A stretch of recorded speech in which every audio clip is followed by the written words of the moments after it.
Okay, so today to connect and deepen further with your partner, we're going to do this really cool exercise. I think it's super cool that has to do with archetypes. And I'm going to need to use some notes and read them out because I got a lot of different archetypes to read to you. And it is not boring and heady. I mean, or at least I feel like that might be the first inclination to think so. Or we're not just like sitting here sharing weird stuff. I think that even if we were just sitting here sharing what archetype we feel that we are, from that deep personal place of like, get to know who I am and I'll get to know who you are, that would be legit, because that is really important stuff that we need to do as partners, like get to know each other deeper. But in this case, that is not all there is to this. There is something so much more, because it's super, super relevant inside of a relationship and has actually helped me a whole lot in my relationship, you know, just being able to talk about things this way.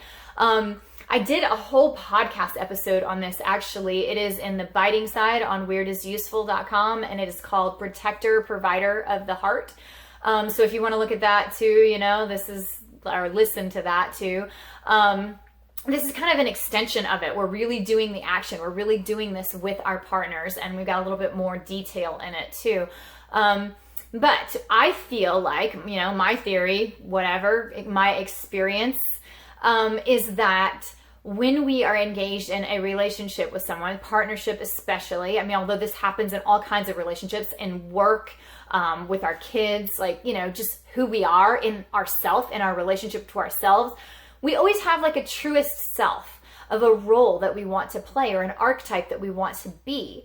And it doesn't have to be as simple as that one singular archetype, but a lot of times an archetype can really direct us and encompass a good solid amount of who it is that we want to be in this relationship. And for partnerships, it is often who we want to be for that person's heart, because we are engaging our hearts in a partnership. And so, you know, we have this really classic one, thus the title of my podcast episode, this really classic one of protector provider that we often discuss, particularly as it pertains to males, you know, but protector and provider. And many males, many people in general can get like really stuck on these ideas. And first of all, that may not be the archetypal role that that male wants to play. Maybe he does, but maybe not. Maybe that's not the archetype that feels like his truest self. But it's also important to remember, and this is just me laying the groundwork and trying to get things defined here before we start answering these questions. It's important to remember that that role, that archetype, is the role we're playing for the other person's heart. If you are going to be protector provider, and that sounds like yes to you, that is exactly the role you want to play, protector and provider, then we're realizing that it's for the heart. We're the protector and the provider of the heart of that other person. And like I told you before, we have these relationships with ourselves too. We might have an archetype that we want in our lives as our deepest self that we want to kind of be for ourselves, or, you know, that we want to be of surface at work, or that we want to be for our children, you know, or even just like the mark that we leave on life, you know, that we might have a role or an archetype, and that plays more into that for ourselves thing, like as the self, this is the role we want to play. And so I'm defining all of this so that you can distinguish between those, okay? Because you might want to be the leader when it comes to your children, but not when it comes to your partner. You know, a different archetype is present entirely for that. Or you might want to be a creator at work, but not in your relationship, or not as a mother or a parent. So you see, there are different things. Or even just for yourself. For yourself, the mark that you leave on this planet, you might want it to be, you know, creator or inspirer, but not necessarily in those other places. So make sure those things are distinct. And since we're doing this as it pertains to partnership and with our partners, make sure that you remember that extra directive, that it's for the heart or of the heart, okay? It doesn't just, you know, it gets a little too unclear and actually a little too zoomed out when we think of it as like protector, provider of everything, you know? Or just like for this person's tangible life, because it's kind of impossible for us to be the protector and provider of all of the things in their life. And it can really run us down to just not have the clear goal in mind that it's for their heart. That just gives us a much more specific thing to be aiming for. So all of that's in the podcast, and you can just listen to that. If you want to hear me elaborate more on what I mean about for the heart versus in general, that's the podcast episode. But what we're doing now is we're going to go through some different archetypes, and we are going to ask ourselves what of these archetypes really rings truest to me. And you can pick a few, but don't get in that whole paradox of choice conundrum where, too many choices and you just want to choose them all. Like, which one really grabs at you? Which one makes your heart go, ka-thump when you hear it, because it just rings true? What feels like your truest self? What feels the most relieving and relaxing? Like, oh my God, if only I could be that in this relationship. Or yes, that's the role I want to play for that person's heart. There is no shame in any of them. They're all valid archetypes. So toss that out right away. You don't want any of that. Well, that's not one that I should want. Nope, no shoulds. Take them away. And let's do this. I'm going to read through some different archetypes and let's see which one rings true for you. And then you guys are going to, if your partner's listening to this, please get them to, if they haven't, or you reiterate the list to the partner and you guys discuss this together. You share with your partner which archetype was ringing the truest for you and what that means for you, so we'll talk about that a little bit too, but what other things would lead you to say yes there? And how do you imagine that playing out? And they will do the same. They will let you know as well which one rang truest for them. What did they, and then you guys have a goal. You have this directive, this mission statement almost. It's not totally a mission statement like what you guys want to do together, but you do kind of have a directive of who you want to be in the relationship and what you want to offer the other person's heart. And it gets nice. It gets really helpful, I think, to have that set in place, because now you have this place to talk about things from this point forward. Okay, here we go with some. Off the top of my head, I can already think of plenty, but okay. So nurturer, I'll just go with the list because I'm going to lose my way on the list. So coach is an archetype. Gardener is an archetype. Gardener, really putting the time and the energy into things and then watching them grow. Then builder could be similar. A lot of these can cross into each other, but you can really see how a gardener might be different than a builder, even though a lot of the things involved might be similar.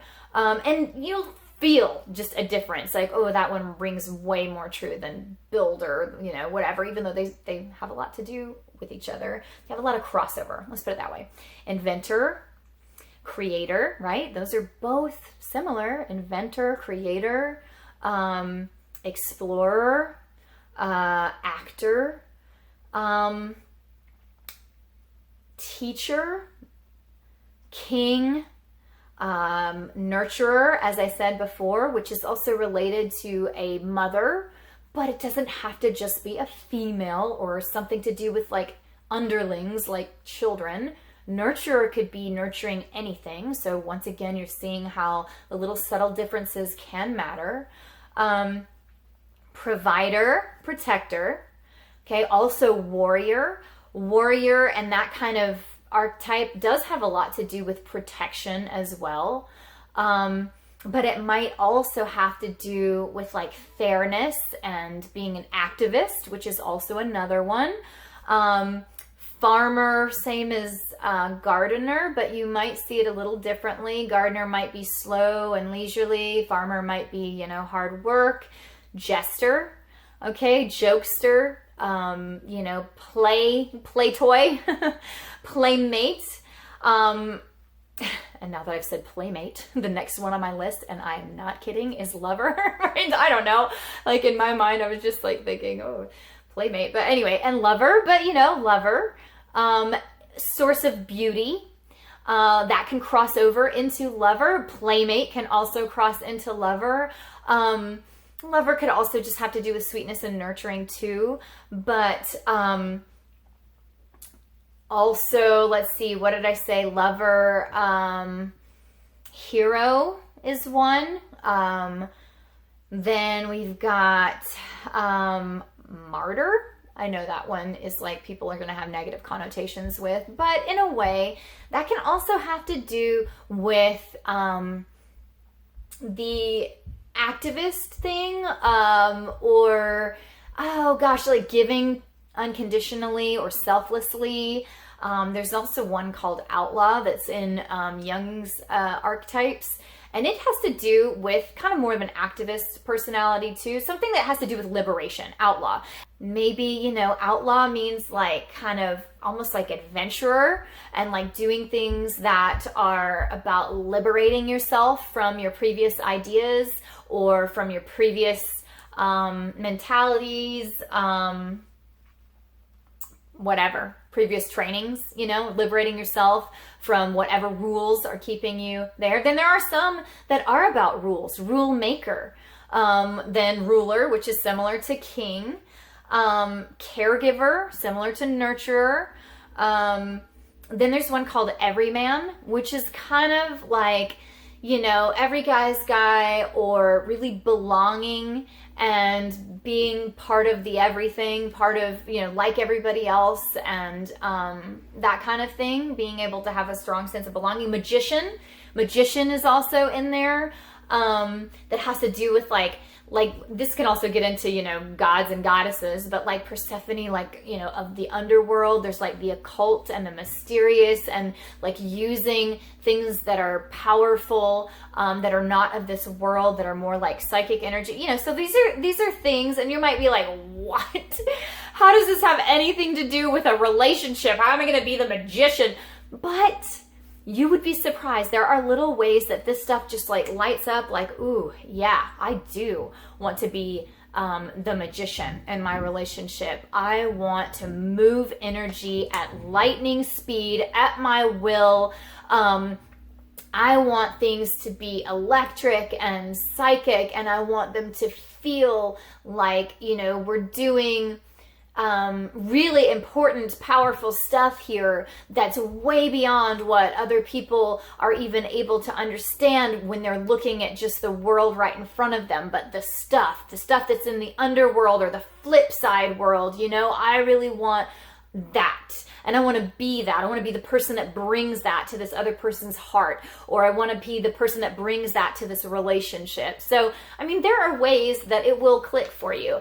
And, you know, I said already the inspiration one, but that's definitely one too. Source of inspiration, source of art. That one reminds me of Aphrodite, which is also linked in with that lover thing, where it's like, I want to be a source of inspiration to your heart. I want to be a source of beauty and artwork to your heart that's constantly there, you know, kind of inspiring you. So there's a lot of these. And you can look up even more. And like I said, gods and goddesses give you a lot. I went down and wrote, you know, through, oh, there's another one, sage. I forgot to say the sage, which is like the wise one, the elder that, you know, has all of the advice and the wisdom, you know.